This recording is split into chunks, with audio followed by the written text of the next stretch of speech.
who have been wounded with post-traumatic stress disorder.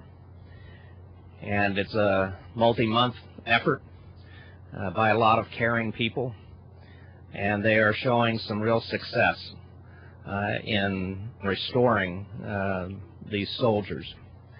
I think it's an extraordinary program. It's a prototype, and one of the things that I will carry back to Washington with me is the question of whether we can replicate this at other posts around the country.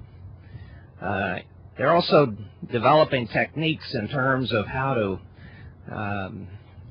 help soldiers in the theater deal with the stress, and giving them tools to be able to deal with the circumstances that they face, and these are clearly worth additional attention as well.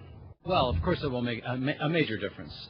The culture has been changing, and Command has worked hard to try to change the culture that is very adverse to soldiers coming to mental health. It's been that way a long time. It's historically been perceived as weakness to need the services of anybody in mental health. And so what happens with the security clearance question is it either leads soldiers to be dishonest, or it keeps them from ever coming to mental health and getting the help that they need. I also wish you all the best in retirement. I hope you have better luck staying retired than I did. In all seriousness today, we say farewell to a group of loyal and devoted soldiers. Altogether, the retirees that you have seen here today have served our country for a total of 499 years, nearly half a millennium of service. Each of you is familiar with the hardships and sacrifices of wearing the uniform. You may have endured long deployments away from your families. You may have been given difficult and dangerous missions. Despite these challenges, you served with honor and distinction. You retire with this tremendous sense of pride and sense of accomplishment that comes from defending this great country. It's a call to serve your nation in a time of war. It is precisely at these challenging times that America needs its most talented and capable citizens to don a uniform. Some of you have already served a tour in Iraq or Afghanistan or other places in support of the war on terror.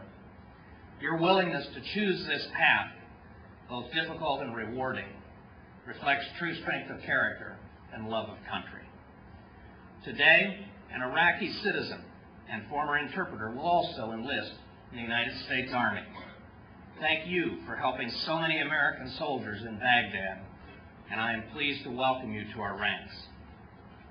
Before I administer the oath of office, let me briefly point out that some 40 years ago, I was a second lieutenant at Whiteman Air Force Base.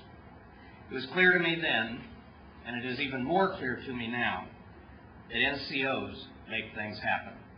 You are about to join the finest enlisted corps in the world. Now, would you all please raise your right hand and repeat after me. I state your name. Do solemnly swear. That I will support and defend the Constitution of the United States. Against all enemies, foreign and domestic. That I will bear true faith and allegiance to the same. That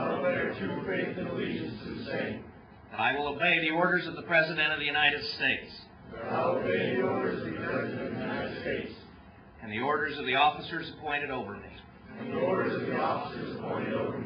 According to regulations and the Uniform Code of Military Justice. So help me God. Thank you.